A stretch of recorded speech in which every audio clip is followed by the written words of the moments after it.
The Blue Jays are as hot right now as they've been all season, coming off a huge 10-3 win. Toronto's won 7 in a row. 7 straight, man. Doesn't get much better than this, and they're beating the All-Stars that are the St. Louis Cardinals. No Austin Romine in this series, though, which is a little bit tough for the Cards. That is true, but the Blue Jays took care of business anyway. They got another one coming up today. We're going to talk about yesterday's game, do a little baseball reference name game, talk about one of your listener questions, and add something on the end as a surprise as well. It's He Was a Blue Jay, and it's not He Was a Blue Jay, but it basically is. It's Locked On Blue Jays, and it starts right now. You are Locked On Blue Jays, your daily Toronto Blue Jays podcast. Part of the Locked On Podcast Network, your team every day. Welcome to Locked On Blue Jays. Thanks so much for making us your first listen every day. You could find us on Apple Podcasts, Spotify, YouTube, Odyssey, Stitcher, Twitter at Locked On Jays, and Gmail, LockedOnBlueJaysReal@gmail.com, REAL. We've gotten a decent flow of questions coming in, which we really appreciate. I've said a couple times, we want to make this second half about you and what you want to see. And obviously, trade deadline has got some people emailing as well, which is a subject we'll touch on a little bit today. But before we do that, he's Matt Bonaparte. I'm Ben Schulman. The Blue Jays coming off a 10-3 win. Where do you want to start, Bones? I think I'll start at my scary Albert Pujols driving in a run. He hit the ball to the other side of the field for an RBI single. I saw that and I was like, I'm cashing in. I'm simply am. That was massive for me. I had Tyler O'Neill go 0 for 5 with a strikeout. Not my best Another day. game, man. It was another game. Yeah, my hype train didn't start, but it's okay. You also got to be happy about, they just bashed everybody that the Cardinals put on the mound.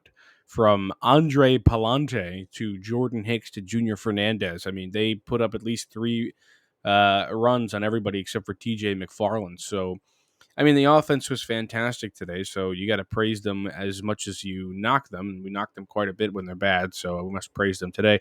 Also got to see Jeremy Beasley out of the pen. He threw 1 scoreless inning, even though he walked a couple guys and let up a hit. He got the K. They were just good, an all-around good win. You don't really, we don't often get to see them put up 10 runs on the board, double-digit runs, but when they do, it is very nice because you don't have to sweat out these games. So, very exciting win. Yeah, everyone in the starting lineup grabbed a hit, a 14-hit effort overall. George, multiple hits. Bo, multiple hits. Teo, multiple hits. And Matt Chapman, again, multiple hits. He drove into, and he just kind of keeps raking. The team overall went 5 for 11 with runners in scoring position. That is very good.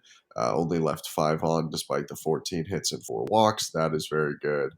Here's the question I got for you. Which home run was more meaningful to you? Which is great because we get to devalue one home run. Vlad hits a home run in the first inning to put the Jays on top and erase Barrios' first inning home run allowed, or with the game close, George hits a grand slam that kind of makes the game not close anymore in the 6th inning from 4-3 Good question. to 8-3. I think they're all both. Of course, when you dig a guy out of a hole, it's kind of nice.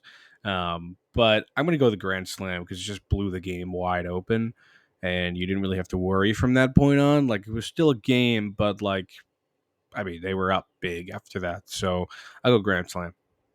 I will say both of these obviously very important homers. The 2 biggest hits of this game. I'm going to go with the Vlad homer in the first inning. Knew you would. I've been all over if they're going to get better, it's got to come from Vlad. He's got to lead from the front. We all know he hasn't had a totally Vlad-like year. But Buck, who's awesome to have back in the booth, said it during the game. Vlad just hit his 21st bomb and drove in his 62nd run, and he's not having that great of a year. So that's a little bit of a look inside of how good Vlad is. But the main thing, Barrios we're always walking into a Barrios start a little bit cautious these days. I think cautiously optimistic more this time of year, but he gives up the homer in the first. You're thinking it's a tough day when they can respond with the 3 spot, headlined by the Vlad homer. It gives Barrios a chance to not be like, here we go again. I'm going to give up a bunch of runs, and like it just completely changes the outlook of his start. And was he fantastic yesterday, Barrios? No. But I guess kind of using my answer to segue into a different topic, the bad starts from Barrios or the off starts are starting to look a little bit more like this and a little bit less like 6 runs given up. Where in this game he goes 5 2/3, 7 hits, 3 runs, 2 walks, and 7 Ks. This is so much more like livable in terms of the Barrios mediocre or the Barrios off starts. And I do think Vladdy gets some credit. But overall, I was pretty happy with Jose. I mean, again, it's not. Is it what we wanted at the beginning of the year? No. But is it what we're taking right now? I would say absolutely. If he gives you that every time, you got to be happy about it, I think, because we know where he's been. I mean, this guy leads the league, leads the AL in runs allowed. He leads the AL in home runs given up. So if he can bring it down to 5 2/3, 3 runs, like I would take that literally every single game, especially when you know you have a potent offense behind him. And I mean, if you keep the other team to 3 runs, you should win the baseball game. That's just how it goes. Yeah, and especially with the way the Blue Jays are hitting right now. I mean, in this 7-game win streak, they are just absolutely obliterating the ball. 10 runs yesterday, 8 before that. Obviously, the 4-1 win, the 28-5 win over the Red Sox, and then a couple of games, going into the All-Star break where they were scoring a decent amount too. 8 in a win versus Kansas City, 8 win just before the streak versus Philadelphia. So yeah, the way the offense is clicking right now, they're kind of back on their winning ways offensively. That just competitive starts are what the Blue Jays need. And obviously, today they get Kevin Gausman, so you look for more than just a competitive start from Kevin Gausman, but that's also a mix in the standard that we've seen from Barrios and Gausman in terms of how they've pitched so far this year. Anything else from the 10-3 win that really jumps out to you? Everybody that started got a hit, which I Yeah. think is something that is the Blue Jays do a lot when they win a game big. Like whenever they have a really good game, it's not just like 2-3 guys went off. It's everybody in the lineup contributed, and I think that that's something unique to them that you should be happy about because you kind of know that everybody in the lineup is capable of contributing. So whether it's a 3-for-5 day from Springer or you get a couple hits out of Chapman with a couple RBI, I mean, they played really, really well. Yeah, I do think, in an era where so many of the high-scoring offenses are very predicated on homers, obviously the Jays are too, but I feel like, and this is totally gut feeling, I see them stringing together hits better than a lot of other teams, like just finding a way to go, single, double, single, or 3 and singles in a row or something like that to score runs. I feel like a lot of their rallies are not always built upon, the big homer, even though they did get the grand slam yesterday. They loaded the bases off base hits before that. So, that does it for the 7th straight win. Blue Jays look to tie the season high with 8 tonight.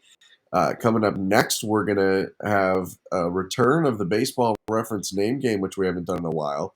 But before that, I got to tell you about the dogs over at Blue Nile. Whether you're ready to pop the question or you're celebrating a milestone moment, find jewelry as unique as your partner with the modern convenience of online shopping at BlueNile.com. Blue Nile has simple online tools that let you choose the diamond shape, size, and clarity, as well as the setting style. Blue Nile's bench jewelers will then handcraft your partner's perfect engagement ring, and each ring is one of a kind. If you're looking for fine jewelry but having trouble choosing, Blue Nile has jewelry experts on hand 24/7 available via phone or chat to help you find a memorable gift at every budget. Make your moment sparkle from BlueNile.com. And going on right now is the Blue Nile Anniversary Sale. Save up to 40% on classic fine jewelry pieces and 25% on engagement ring settings. Plus, every order is insured, ships free, and arrives in discreet packaging that won't give away what's inside. Shop stress-free and find your forever piece. Go to BlueNile.com today. be our name game time. Woo! We should have sirens for this. Exactly. All right. This is where Ben and I each have three players that, well, we should preface with if you've ever been on a baseball reference, you know that they offer nicknames for people that are just like not their nickname, like something that literally nobody would call them. So that's kind of what we try to take advantage of in this game. I'm going to go first here. We got three guys. We try to trick each other. It's basically like one truth, two lies kind of thing. So are you ready, Benjamin? I am ready. First time we've done this in a number of weeks, if not over a month. I start with the man who stumped you and he was a Blue Jay last, Dave Stewart. Is his nickname Dave the Brave, Smoke, or Big Dog? I'm going to rule out Dave the Brave. That sounds like something one of us would create. And I'm a big rule it out to two options guy for those. You're a huge rule it out guy. For those who haven't seen the baseball reference name game before, three options too much. I got to get it down to what I think is a 50-50. So And the reason that we stopped playing the game is that Ben and I are too close to where we read each other far too well. And then we end up just getting the right answer. We know each other's tendencies. Like I'm not confident in my own nicknames today, but Big Dog and Smoke are what I'm debating right now. I'm going to go with Smoke because he's a pitcher and I think he throws hard. Smoke's the correct answer. Let's go. Let's go. All right. Let's move on to my first guy, who I really hope we haven't done before. I don't think we have. Kendall Graveman. Okay. Assuming you don't remember us doing Kendall Graveman, I know. I don't remember Kendall. Okay, cool. Very brief Blue Jay. The three options for Kendall are Digger, Nightman, and KG. Digger, Nightman, KG.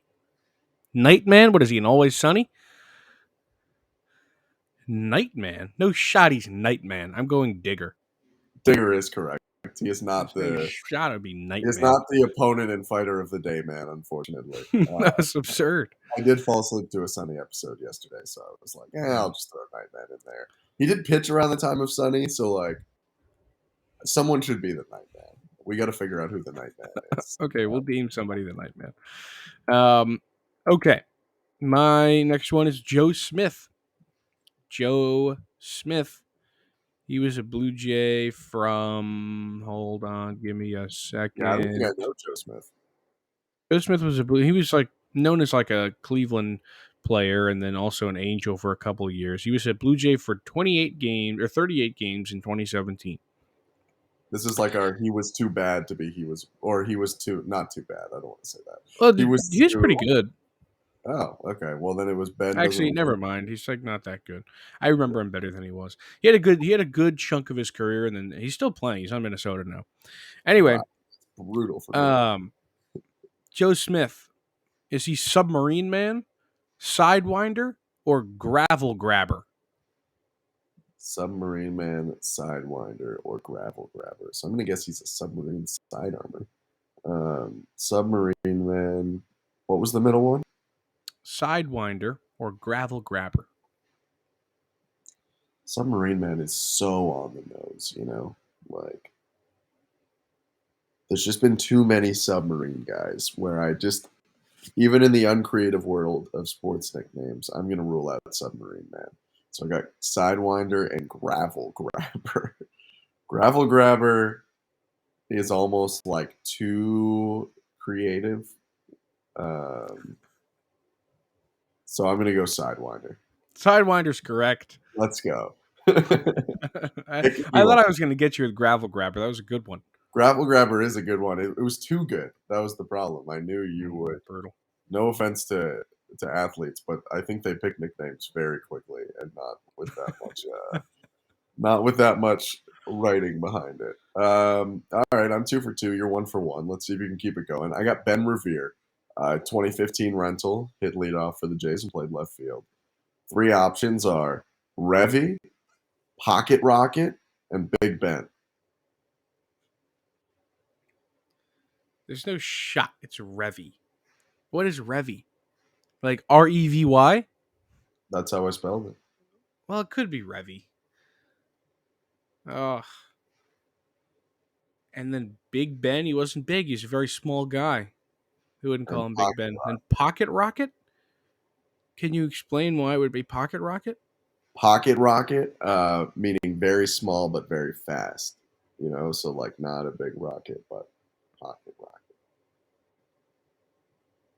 I'm going to go Revy. Revy is correct. The name you Oh, initially disregarded. Yeah, pocket rocket. I won't get into the depths of it for you, but it's the nickname of a very famous Montreal Canadiens player. Oh, yeah. It's Maurice Richard. If you know who Maurice Maurice Richard. Richard is, Yeah. it's not Maurice Yeah. Richard.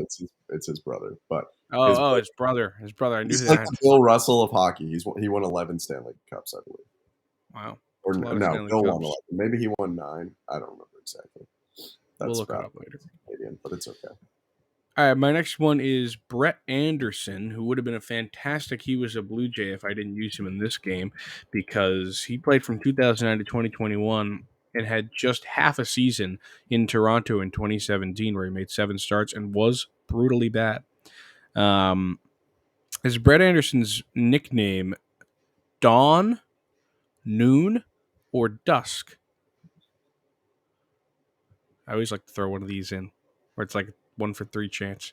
Dawn, Noon. For what possible reason would a human being be nicknamed No idea. Noon? I'm ruling out Noon. Noon tells me nothing about the person. I'm going to say Dusk because that sounds coolest. Incorrect. Oh. Noon is the right answer. I was going to say, don't tell me it's noon. What in the heck is noon? No idea. Couldn't tell you. All right. Well, you got a chance to win it here, and I'm pretty confident in you because I'm not that confident in me on this one. But let's see. Jason Grilly, setup man. I was going to use Jason Grilly. Oh, you know it already? Yeah, I know it. Oh, then I don't even. But run it anyway, Ben. Run it anyway. I'm just forfeiting now. Run it. You got to All run. right. Unless you can find another one in the next 1 minute. Okay, well, why don't you tell everyone what you had for breakfast this morning while I didn't have anything for breakfast this morning. I did take a shower so I could look good on this podcast. Jason Grilly's nickname, by the way, is Grilled Cheese, which I think is fantastic. It is. I almost that's good that you said that though, because I marked him down for the next he was a Blue Jay, but now I can't use him because we used him here. Dang, I totally got him. Yeah. Well, it happens. Sometimes in life you got to give Ben another chance. So that's exactly what I'm doing right now. All right, I'm doing what you did to me basically with the noon thing. I got one. Dang it! All right, here we go. Super lame of me. Backfires. I want to preface by saying this is one of the lamest ones I'll ever do. Former Blue Jay catcher Benito Santiago. Was his nickname Benny? Was it Nito? Or was it Santi? Oh, you're the worst. I'll say Santi. That's so dumb. I can't believe you pull it back on that. That was so stupid. I should have just said nothing, and I would have won. Instead, one time I'm gonna tell an anecdote now. One time in the early days of this podcast, back when we were both still enrolled at Syracuse University, and I was doing this podcast out of my apartment room, we were playing this game. I think it was like the third week of the podcast, maybe. We're playing this game, and you picked a guy that I knew the nickname of, and I picked the wrong one on purpose and didn't tell you. Really? I don't remember who it was. I don't know. I don't know. I just did. I was like, I don't know this one. But I did. I knew it. Was it Matt Stairs? No, you got that one. No, you I didn't don't even know miss what that it much. was. Was it Aaron Loop? Might have been Aaron Loop. I don't know who it was. But I did that for you, Ben. Well, thank you. I appreciate it. Anyway, we got to move on here. We do. What are we doing now? Oh yeah. Let's answer a question first from Well, the old email. you got an advertisement to read, my No, we don't. friend. There's no ad. It's There is an ad. I'm on the wrong calendar. We have a lot of inside baseball on this pod. Whole lot of inside baseball. All right. Let me tell you about BetOnline. BetOnline.net is the fastest and the easiest way to check in on all your betting needs, find all your favorite sports and events to the number one online source for odds, lines, and games. Find reviews and news of every league, including MLB, NFL, NBA, NHL, combat sports, esports, and even golf. BetOnline continues to be the top online resource for all your sports wagering information. From live in-game betting, scores, and podcasts, they have you covered. Head to BetOnline today or use your mobile device to learn more about the trends and action. BetOnline, where the game starts. Okay, now it's time to play. Let's look at the email. This question comes from Brandon. He says, "Hey guys, absolutely love the show. Been listening since the beginning of the season. Love that from you. You guys talked about the Soto situation, and I completely agree with your guys' take. That being said, what needs to be addressed more for this group? Depth on the bench in terms of offensive numbers, starting pitching, relief pitching. Can't wait for the next. He was a Blue Jay. Cheers, Tarts. Love that you call yourself Tarts. Brandon, I also appreciate that you've been listening from the beginning and that you like he was a Blue Jay. So we appreciate all your feedback. Yeah, you're the man. That's our guy, Brandon. He's one of our biggest fans, probably. If you want to be like Brandon, head over to lockedonbluejaysreal@gmail.com right here and send us an email so you can be in the show. To answer Brandon's question, which I believe we've talked about before, Ben and I think we agree that relief pitching is the biggest need right now. Relief pitching, if you look at this bullpen, you've got Jordan Romano, you got Adam Simber, and then outside of those two guys, I'm not all that confident whoever trots out of that pen. You need a guy to come out there and just be nails. And there are good players in that bullpen, but you just don't have more than a couple guys who are incredible coming out of that pen.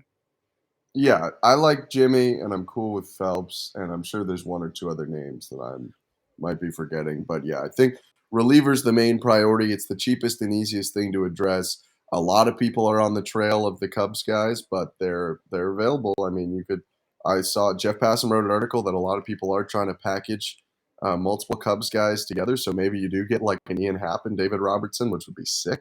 But at a minimum, like a teams trying to do that. Yeah, a Robertson or a Givens, including the New York Yankees. Yeah, I think relief pitcher is the main spot. Both of us on the starting pitcher front were much more into the idea of a rental like Martin Perez than Castillo or Montas. And the good news is another rental available in a moment potentially could be Nate Eovaldi. So that's interesting. Yeah, who knows? It could be Eovaldi. In terms of a bat, I think there's so many different ways to go, but that Cubs deal might be great for the Jays if they can pull that off. Some teams also trying to package. Ben sneezes off camera again. Bless you, buddy. Some teams like the Mets trying to package Contreras and Robertson, or Contreras, Happ, and Robertson, even though they have a great catcher in their system, as well as they just drafted a catcher, as well as they already paid a catcher. I just like to remind everybody that. Okay, let's talk this day in Blue Jays history. That's right. Haven't done one of these in a while, so we thought we'd revisit. I'm going to go first.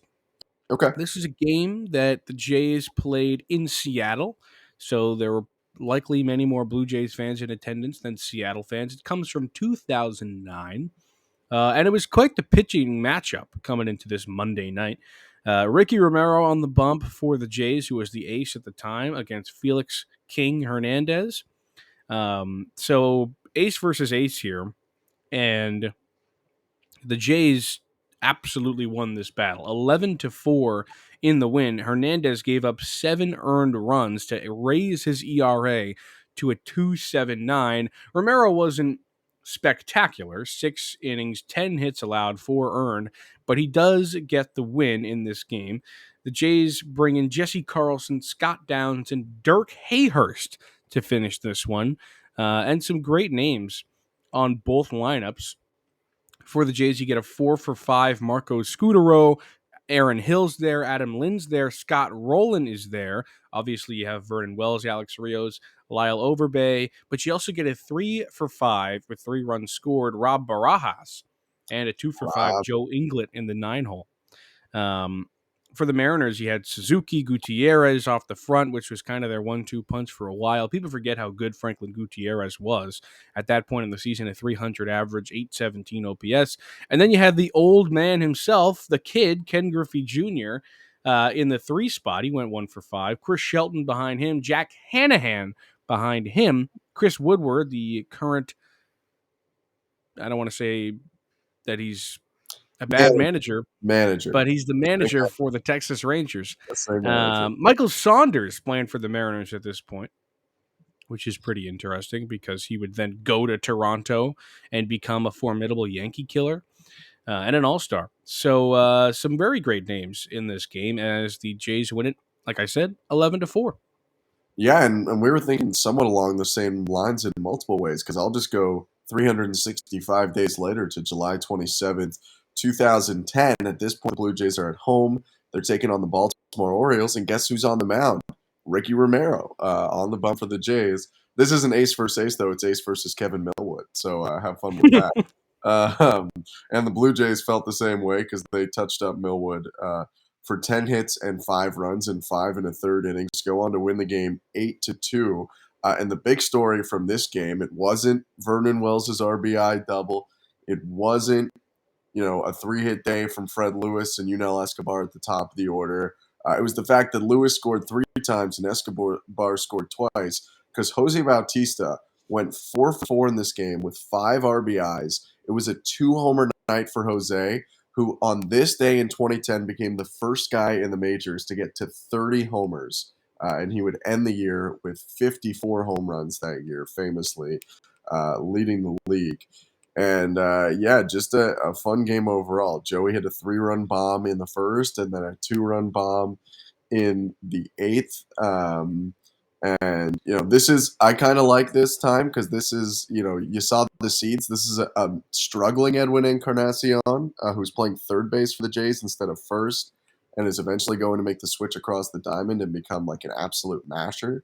But he was at the bottom of the order. Pretty crazy to see Edwin Encarnacion hitting 9th for the Blue Jays.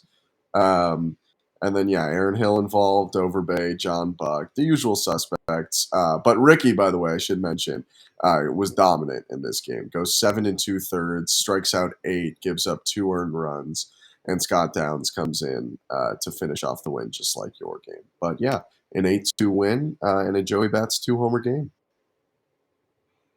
Great game for you. Great game for me. I think that's all we got, Ben.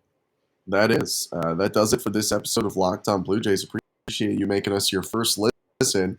Make your second listen the Locked On MLB podcast. MLB expert Paul Francis Sullivan brings humor, passion, and a unique perspective on every team and the biggest stories around the league. Follow the #1 daily league-wide podcast, Locked On MLB, on the Odyssey app, YouTube, and wherever you get your podcasts, which is the same as where you can follow us, like, review, leave a rating, all that stuff. He's Matt Bonaparte. I'm Ben Schulman. Appreciate you listening. We'll be back tomorrow for your Thursday episode. But for now, see you later on Locked On Blue Jays.